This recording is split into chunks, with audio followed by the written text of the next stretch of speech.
Hukumu ya kunyongwa kwa rais wa zamani wa DR Congo Joseph Kabila ilitolewa na mahakama ya kijeshi mnamo tarehe 30 Septemba 2025. Kulingana na taarifa rasmi za ripoti za vyombo vya habari kama Al Jazeera na AP News.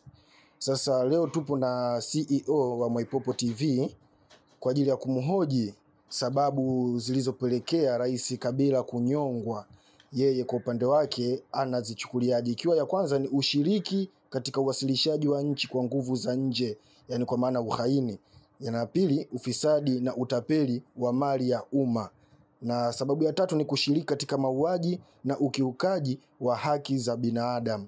Sasa kupitia hii sababu tatu, CEO wa Mwaipopo TV Mhubiri Said Mwaipopo atatuelezea kwamba hizi sababu zilizopelekea rais Joseph Kabila kunyongwa, je, kwa upande wake anazionaje katika mahakama ya kijeshi? Naam, salamu alaykum wa rahmatullahi wa barakatuh. Ni kwamba tunachosema viongozi wa Kiafrika bwana wana matatizo makubwa sana. Ili lazima tuliseme. Tuache tabia ya kutumiwa na wazungu. Joseph Kabila amekuwa rais kwa muda mrefu sana. Lakini sana mshangaa Kabila, kwa nini ukakaa na M23? Kwa nini ukae na M23? Unavunja heshima yako, wewe ni rais. Kwa hiyo mimi kwa binafsi wangu nasema ni sawa, mwacha nyongwe. Kama kweli serikali ya Kongo imemkuta anazo hizo hatia, nyaki ya nyongwe. Lakini kama ana, na serikali zetu zijaribu kuwa makini. Kutumiwa, mimi nafikiri hapa hoja kubwa ni kutumiwa. Hii ndio inatupelekea hata Watanzania wengi, vyama vingi nchi yetu vinatumiwa kama hivyo wanavyotumiwa Kongo. Kwa hiyo tatizo tutalaumiana huku. Tatizo kubwa lipo kwenye kutumiwa. Kabila anatumiwa na wazungu.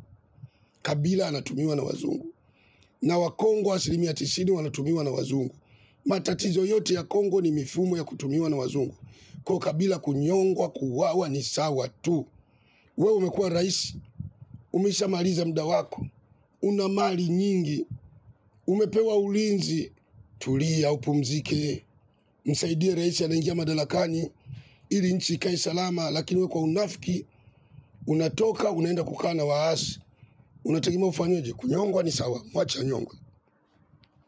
Okay, anasema kwamba mahakama ya kijeshi imemhukumu Joseph Kabila bila yeye kuwepo mahakamani. Je, hii unaona kwa upande wa mahakama ya kijeshi imetenda sawa kwa rais Joseph Kabila kumhukumu njia ya kunyongwa alafu yeye hayupo mahakamani? Ni sawa kweli? Inategemea, sio kila anayehukumiwa lazima awepo mahakamani. Yawezekana wamefanya tafiti zao za kisayansi, wakaona mtu anastahili kuhukumiwa kunyongwa, na kama hayupo anapewa nafasi ya kukata rufaa, anaweza kapili kesi yake ikazungumzwa, aende akazungumze. Na kwa nini alikimbia? Na yeye ni rais mstaafu.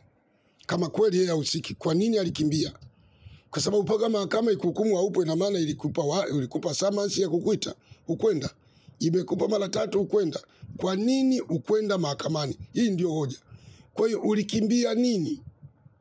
Haiwezekani rais mstaafu ushindwe kuhudhuria kesi kama hiyo mahakamani. Na kwa nini kesi kama hiyo uwe nayo? Ni wazi kwamba huyu mtu ni mtuhumiwa, na kama kweli alihusika, kama kweli hukumu iliyotolewa ni haki yake. Lakini kama anatengenezewa zengwe, hukumu aliyotolewa sio haki yake. Unajua kwa tatizo Waafrika wengi ni vibaraka. Ni sawa na yule waziri wa katiba na sheria, wanamuita nani yule bwana mdogo, Nesi, amefungwa. Lakini inasemekana ni njama tu kwamba atakuja kuwa rais, wacha tumhujumu. Kwa tatizo la Waafrika ndio hilo ninalolisema kila kukicha Mwaipopo. Ukibaraka unatuumiza Waafrika. Naam, na pia tumeona kwamba inavyosemekana mahakama ya kijeshi imesema rais Joseph Kabila anatuhumiwa kwa kupotea dolari za Kimarekani milioni 138. Na tukiangalia ni pesa nyingi sana tukiichange kwa njia ya Kitanzania. Je, kwa unavyoona wewe mkurugenzi wa Mwaipopo TV, hizi pesa ambazo zinasadikika kupotea, ameondoka nazo peke yake rais Kabila? Na ni yeye tu achukue pesa zote hizi dola milioni 188 sawa na shilingi bilioni za Kitanzania? Ni kweli ataweza kukimbia na mabilioni yote peke yake Joseph Kabila, usibainike na wengine? Pesa kama hiyo sio kwamba anaweka mfukoni kwake. Kuna maeneo anahifadhi, na kama kuchukua peke yake alitakiwa aje aseme amechukua na nani. Sasa yeye ndo anatakiwa elezea alichukua na nani au hakuchukua. lakini sisi kama sisi kusema kwamba atakuwaje achukue peke yake, hatuwezi kumjaji yeye. Kabila anatakiwa aeleze, yeye ndo amepatikana. Hata kama walikuchukua watu 10, 20, lakini yeye ndio kapatikana, anatakiwa aeleze amechukua na nani na la hakuchukua. Hilo ndio tunalitarajia kwa Joseph Kabila Kabange. Sasa tayari taifa la Kongo lishaingia katika momonyoko wa hasara kubwa sana, na sasa inashikiliwa na Rais Tshisekedi. Je, unaishauri nini Kongo pamoja na nchi za Afrika, hususan Afrika Mashariki, ambapo wanaenda katika uchaguzi mkuu wa kugombania rais pamoja na wabunge? Unawashauri nini ili wasiingie katika vuguvugu lililopita kama kwa Rais Joseph Kabila? Kushauri ni kwamba wa Afrika tuache unafiki. Hii nukta ni lazima. Yani kinachotuingiza kwenye matatizo ni unafiki tu. Kama unafiki wa Arabu ndio unafiki wa Afrika. La msingi ni wa Afrika kuacha unafiki. Ni wanafiki sana ndumila kuwili, madouble agent. Tukiacha hivyo mifumo ya unafiki, double agent, ndumila kuwili, Afrika itakwenda, Tanzania itakwenda, Kongo itakwenda. Lakini kama tuache haya mambo, hakuna, haiwezekani. Kuna chuki kwenye hizi siasa, serikali hizi na siasa. Kuna chuki za udini, kuna chuki za ukabila, kuna chuki za ukanda, kuna chuki za koo, kuna chuki za binafsi tu. Mambo mengi chungu mzima. Wazungu hawako hivyo. Wazungu ni wastaarabu, hawako hivyo.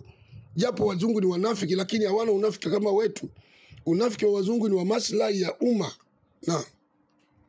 Naam, hayo ndio yaliyojiri mtazamaji wa Mwaipopo TV, na huyo uliotoka kumsikiza ni CEO wa Sheikh Mwaipopo TV. Ulikuwa na mimi Hamza bin Said. Endelea kutazama Mwaipopo TV. Usisahau kutusubscribe TikTok, Instagram pamoja na Facebook. Ulikuwa na mimi wa hadha. Assalamu alaikum warahmatullahi ta'ala wabarakatuh.